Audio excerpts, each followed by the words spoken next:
Voice of America Washington से मैं हूं आयशा तंजीम और आप देख रहे हैं पाक यूएस न्यूज रैप।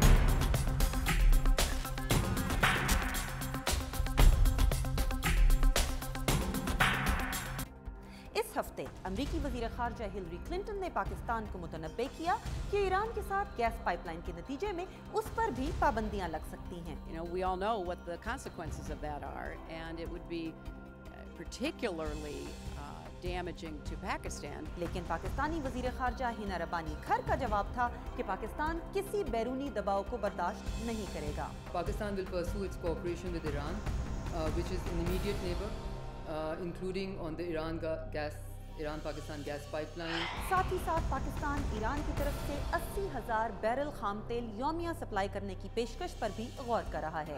वजीर खारजा क्लिंटन ने इस हफ्ते ये भी कहा कि पाकिस्तान के लिए डॉक्टर शकील आफरीदी या उनके स्टाफ को हिरासत में रखने का कोई जवाब नहीं। दूसरी तरफ अमरीकी सफीर कैमरॉन मंटर का कहना है कि अमरीका सलाला जैसे वाकयात को रोकने के लिए पाकिस्तानी फौज से रवाबित बेहतर बनाने की कोशिश कर रहा है। We are trying to make sure that as the countries re-engage, that one part of that re-engagement is the military-to-military ties.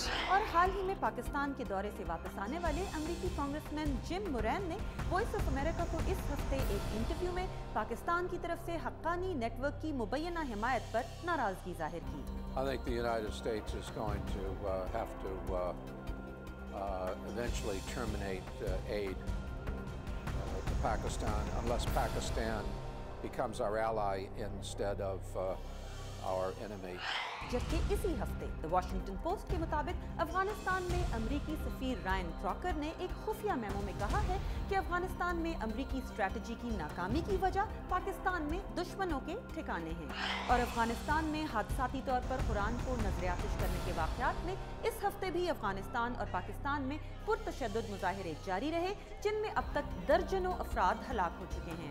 दूसरी तरफ इस हफ्ते एबटाबाद में उस घर को मिसमार कर दिया गया जहां उसामा बिन लादेन को हलाक किया गया था और शुमाली वजीरिस्तान में एक ड्रोन तैयारा गिर गया। तालिबान का दावा है कि उन्होंने मार गिराया है लेकिन पाकिस्तान और अमेरिका ने इसकी तस्दीक नहीं की। और ग्वांतानामो बे में जेरे हिरासत पाकिस्तानी माजिद खान ने अलकायदा की मदद का एतराफ कर लिया है लेकिन दूसरे कैदियों के खिलाफ गवाही के बदले उनकी सजा में कमी कर दी गई है। ये थे पाक अमरीका ताल्लुकात इस हफ्ते।